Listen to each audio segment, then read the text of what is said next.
Baik pemirsa, kembali lagi di acara Takjil Tanya Jawab Islam. Nah baik pemirsa, Ustadz juga kita sudah kumpulkan tadi pertanyaan melalui laman Instagram @hfproject_ dan juga ada dari WhatsApp nih Ustadz, juga sudah kita kumpulkan. Langsung saja dari Ustadz ya, kita ke acara inti kita yaitu Takjil Tanya Jawab Islam. Nah yang pertama nih Ustadz, ada dari WhatsApp nih Ustadz. Ada darinya Liza nih Ustadz. Assalamualaikum Ustadz. Waalaikumsalam. Saya mau bertanya, bagaimana hukum membayar puasa? Ini Ustadz, maksudnya adalah kan ada orang mengatakan bahwa kalau puasa, kita bolong puasa di tahun ini, kemudian tidak dibayar pada tahun ini, kemudian masuk bertahun berikutnya, ada yang mengatakan dibayar double. Nah itu kayak mana penjelasan dari Ustadz gitu Ustadz? Terima kasih atas pertanyaannya. Kalau kita meninggalkan puasa karena uzur atau tidak, maka dia wajib mengqada. Perbedaannya, kalau dia uzur, mengqadanya boleh agak nanti-nanti. Mungkin menunggu puasa nisfu Sya'ban. Rupanya dia ini menunggu nisfu Sya'ban, sakit dia. Sampailah masuk Ramadan, baru sembuh sakitnya, otomatis kedatangan Ramadan berikutnya, sedangkan keadaan puasa yang terdahulu masih ada tinggal. Lalu setelah puasa kedua, nanti dia baru membayar keadaan puasa di tahun pertama tapi setelah membayar tahun kedua. Berarti itu melanggar satu Ramadan, maka dia wajib mengqada puasa tetap satu hari, tapi ada denda. Dendanya bayar fidyah satu harinya 1 mud. Kalau hitungan mud itu lebih kurang 7 mata. Mudnya Rasulullah tidak sama dengan kita. Kalau 1 mud kita 1 kilo, kalau punya Rasulullah itu 6 mata sekian. Genapkanlah 7 mata. Jadi kalau dia 10 hari, keadaan di tahun kemarin tidak dibayar, kedatangan puasa di tahun ini setelah puasa itu baru dibayarnya, maka dia wajib membayar puasa 10 hari, kemudian sertakan dengan beras 7 mud 1 hari, berarti 7 mata dalam 1 hari, berarti kalau 10 hari berarti 70 mata. Yang enaknya genapkan 1 kilo. Jadi kalau 10 hari kemarin tidak puasa, setelah Ramadan baru dibayar puasanya setiap hari, tidak ada double, cuman tetap 1, cuman ada denda bayar mud. Kalau kita genapkan 1 kilo, berarti 10 hari 10 kilogram kita sedekahkan kepada fakir miskin. Namun bayarnya tetap 1 kali dalam 1 hari, tidak ada double. Yang double itu mudnya. Rupanya tahun depan tidak dibayarnya lagi. Nah, berarti kan tahun ketiga berarti 2 kali mudnya. Tahun pertama 1 mud, tahun kedua 1 mud. Berarti kalau sudah melanggar 2 Ramadan, berarti 1 harinya 2 mud. Melanggar sampai 10 Ramadan, 1 harinya 10 mud. Tapi ada juga kaul mengatakan cukup 1 mud saja, tinggal milih. Tapi yang muktamadnya yang kuat, setiap setahun 1 mud, 10 tahun baru dibayar, maka seharinya 10 mud. Namun puasanya tetap sekali, bukan 10 kali. Demikian.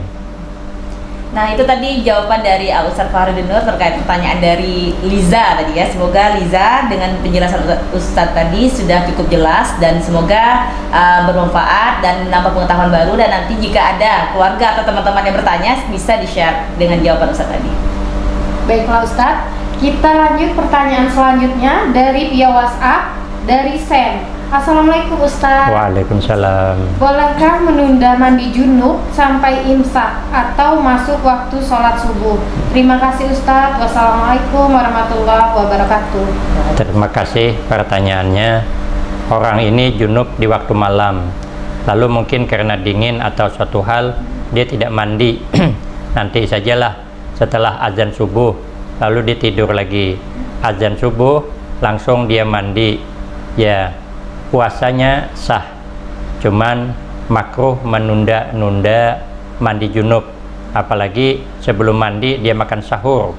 Katanya kalau makan sahur dalam keadaan junub hadas besar selain haid dan nifas, itu katanya bisa mewarisi pelupa. Maka itu sebelum makan sahur mandi dulu. Tapi kalau dia tidak mandi, nanti sajalah ya masuk salat subuh baru mandi, puasanya tidak apa-apa, tetap sah hukumnya, cuman menundanya yang makruh. Umpama dia ketiduran habis makan sahur, padahal junub dia, nah bangunnya jam 7 atau jam 8 pagi, langsung dia mandi, puasanya tidak ada gangguan.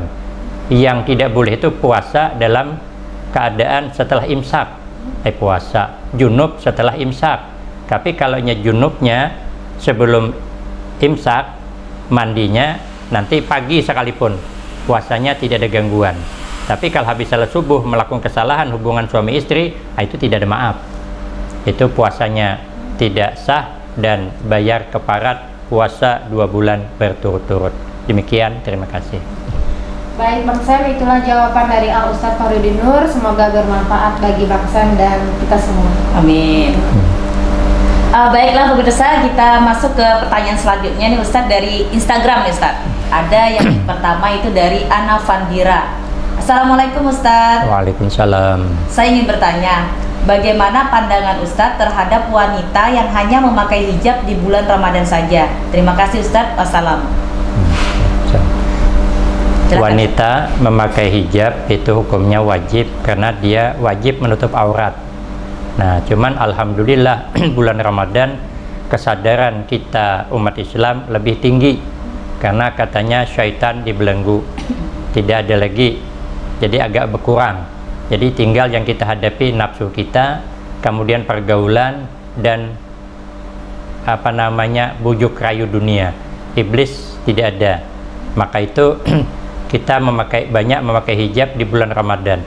Rupanya setelah Ramadan balik lagi tidak berhijab, berarti dia tidak dapat sepenuhnya manfaat dari bulan Ramadan.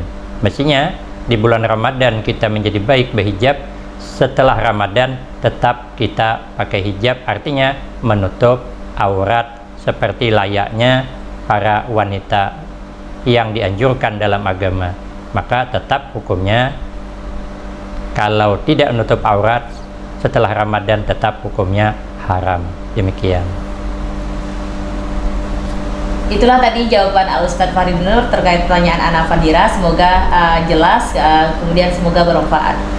Baiklah Ustadz, kita lanjut ke pertanyaan selanjutnya dari via WhatsApp Ilham. Assalamualaikum Ustadz. Waalaikumsalam. Kalau kita sholat, bacaan kita tidak pas, sah atau tidak sholat kita?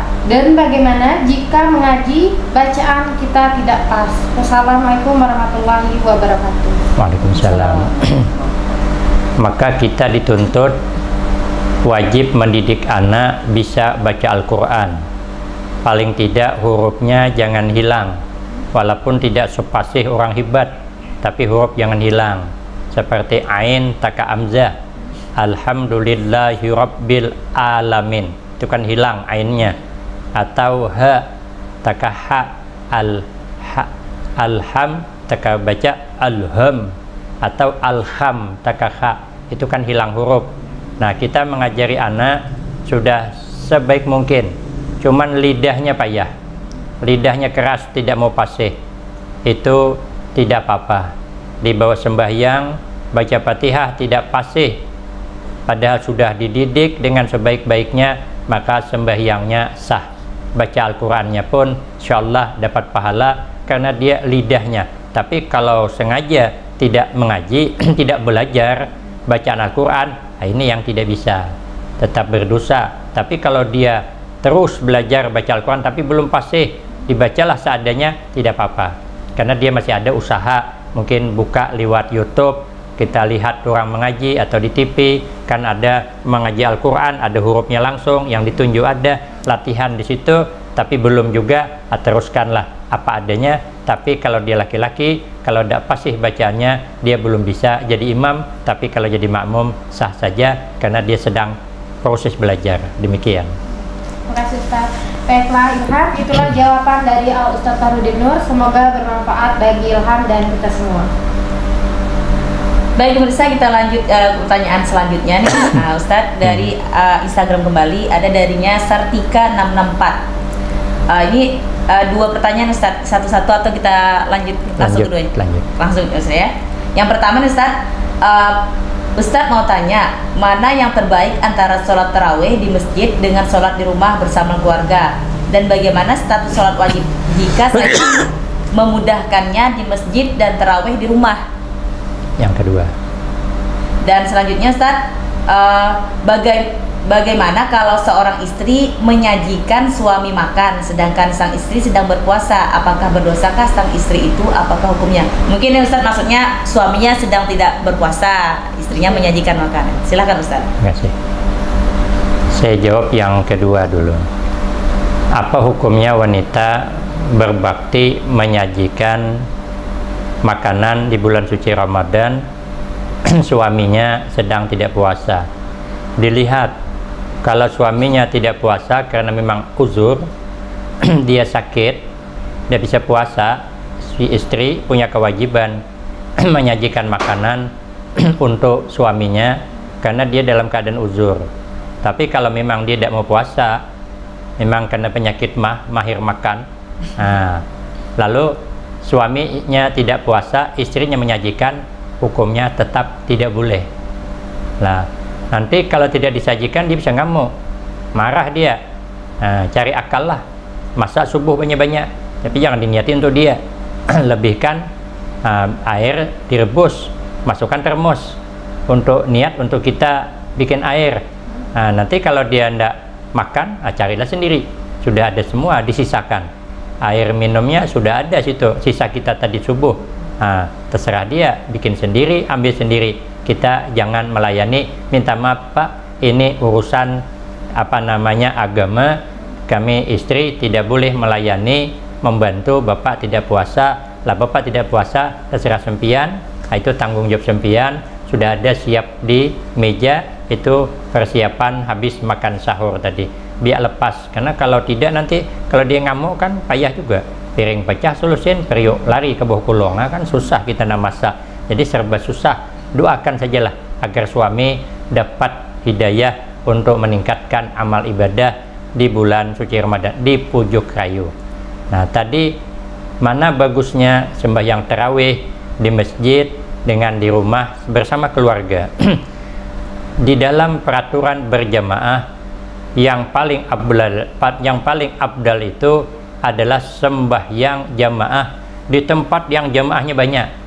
Di mana? Ya di masjid, daripada di rumah. Di rumah kan sekeluarga. Tapi itu kalau kita berangkat, ya kita tidak dibutuhkan di tempat itu.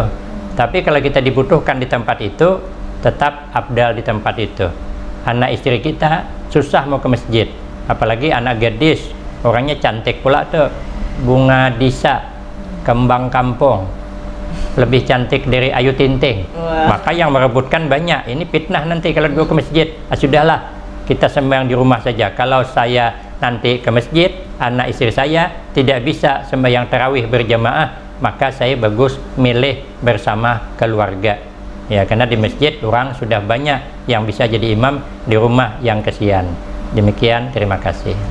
Nah pemirsa, itulah tadi jawaban dari Al-Ustaz Fahrudin Nur terkait dengan pertanyaan Sartika 664. Semoga dengan penjelasan Ustaz tadi dapat terjawab pertanyaannya. Nah baiklah pemirsa, kita akan lanjutkan takjil tanya jawab Islam setelah pesan-pesan berikut ini.